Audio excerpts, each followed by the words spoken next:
I think there's a level of objectivity that comes with competing as well. That Hmm. that initial interview process can start to weed out, not weed out, but identify people who tend to be a little bit more on the emotional portion of the scale, and that there's going to be more strategies that need to be implemented to manage them through a prep relative to someone like me or John who treat this as like a science experiment and like just doing the scientific method on trying to figure out the best way of going about this. This is how J3U came about is me and John are just absolute freaking nerds and we just want to know the best way to do this. But not everybody is like that where they, like you said, can disassociate themselves from that. So from like an objective coaching standpoint, are there specific tools you would use for that client throughout a dieting phase that would get to the point of body comps of contest prep to help them manage that, whether that be nutrition strategies or emotional management strategies? Like, what are those tools that you use to objectively manage that client? Because you mentioned you have some competitors. Like, what are you doing to manage that environment for them? Because there's got to be some tools that coaches have in their tool belt to be able to manage either the John or I who fully dissociate and really just want to understand the process and perfect it, to the slightly more emotional individual who does kind of wear their heart on the sleeve and are going to be a little bit more bothered by that process. Yeah. So when we think about the the different things that can go well or wrong throughout a week, throughout the day, there are going to be emotional challenges that always happen just because some days there's something off, or your dog is sick, or there was a death in your family. Like there are things that are going to be out of your control that can make things harder for you when it comes to trying to be as robotic as you can to get to your goal. So sometimes there are things that are going to happen that you're not going to be able to change, but can affect you deeply. So one thing that I really like to hone in with my clients is learning to control how you respond and how you can do how what can you do when there's something that you cannot control. And for the most part, you gotta think whether is it something that I can change or improve. Is it in my power to make things better? And if you do, then you can do something about it, and that makes you feel better.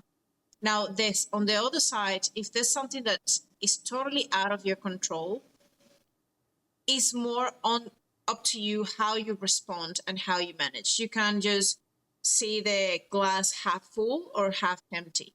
And it's up to you whether you decide to be depressed and be anxious and be sad, and whether that is going to make any difference or going to change anything, or just go and eat all the cake and all the cookies that you have in the cupboard. Would that make you better? Would that make any difference in the outcome of what you're complaining or dealing with? And the other part is, if you can make, or you cannot control it, but you can make things better for yourself, what could be that has nothing to do with food that will make you feel better?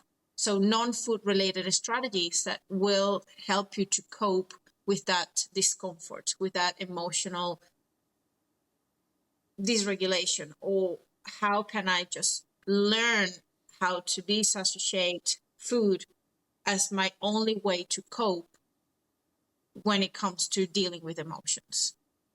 So basically, the biggest thing that you somehow learn with emotional eating is asking yourself as well, if you have a urge, if you are presented with that need for eating something because of any external situation, is having the amount of skill to ask yourself, do I, you use four reallys, the four really rules. Like, do I really, really, really, really, really want this? And if you don't have the capacity to actually respond to that, like, do I really, really, really, really want this? You probably don't need it. And also asking yourself, am I really hungry? When this is a situation where there is emotional components in it, there is likely a solution that is nothing is not related at all with food. So is food, if hunger is not the problem, food is not going to be the solution. So it's just having that statement in your head and repeating yourself, well, I'm not hungry, and I know that what I'm doing right now is more emotional. Is something that I just feel this hole in my body is building this anxiety. Is something that has nothing to do with food, but it's just kind of like the only way that I know how to cope with my emotions. So it's learning how to navigate, what am I actually feeling, where do I feel this discomfort, like trying to identify and locate it in your body. Well, it feels like it is in my stomach, or it feels like it's just in building up in my traps, in my shoulders. I feel my neck is tight. And just navigating your body and learning how to not acting upon impulses or strong urges just because there's something uncomfortable is it's really hard, but it's a skill that you learn once you start being aware of that there are emotions that are going to come back and forth. They're going to be uncomfortable, but you can have more control over what is uncomfortable and how you deal with it without just in an act from an impulse, just okay, I need to escape from this feeling, and not knowing what to do, you just seek food for a very brief disconnection from the reality. But is it solving the true emotion? Because once you finish the packet of cookies or the chocolate, you're still feeling like shit, and likely worse, because then it's not just that you ate something that you didn't really need it or really want it, or you didn't even enjoy it because you didn't even pause or slow down, but because on top of that the situation and the feeling is still there. So okay, I didn't nothing nothing become better from what I did. So it's you add an additional point of shame, guilt, and because now it's like I don't have enough willpower. What am I doing this to myself? And it's like this guilt and shame, self-loathing that just can bring a vicious cycle, and that's what we see a lot in competitors or just general population, that they just get this vicious cycle. Okay, well, what I'm gonna do is I'm gonna skip breakfast tomorrow, and they start doing mental gymnastics again on how to compensate to make it up for the mistake they made just for in response to an uncomfortable situation. But what happens is because they then skip breakfast, then they start building their hunger, and they continue to try to work out with their willpower. And at the end of the day, they're starving, they're ravenously hungry, and the decision making is to a level that can be very poor, and they end up binging again. So you start building these vicious cycles on and on and on and on, and until you decide to not compensate and not break and break the cycle from continue to happen, is going to make it worse and worse. Does that respond to answer your question? Yeah, yes, very much so. I think with for one, just prep in general, it's a constant, relatively constant, uncomfortable state that we set ourselves up with being food deprived, and that's where like on that uncomfortability lies. So the initial knee jerk reaction is, well, how what makes you feel better? Well, not being so uncomfortable with low food for one, but then when you have that emotion that kicks in, that also is uncomfortable. And as humans, we want to be comfortable. Like uncomfortable doesn't feel good.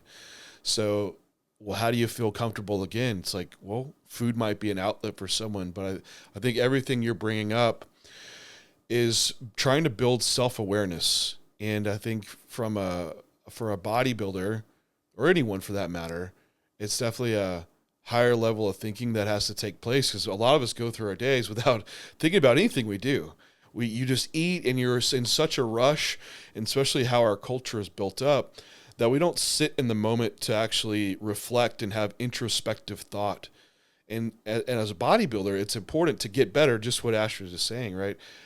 For all the feedback to relay it to your coach too, right? About being intuitive and reflective on your training, your meals. Were you hungry at this meal? I don't know. I just scarfed it down. So I think taking these time throughout the day to sit in your actual state that you're in, whether that's consuming a meal, and think about how it makes you feel. But I think, Ashton, what you bring up too is like a tools that, like, I know Luke and I have used them, is like journaling is a powerful tool to utilize for, like, when that emotion comes up, you need to voice it out somewhere into the world, rather than trying to hold on to it until it does reach a break point and you take an action, like then reaching out to food for a coping mechanism, right? I think taking ownership and control of that emotion, like, I am feeling this right now, whether that be journaling it down and then going through all those steps that you brought up of, like, if I makes me want to go eat food, and what does that lead? Does it fix the root issue that this emotion's coming from? And that's going to be different for everybody. I would assume around that.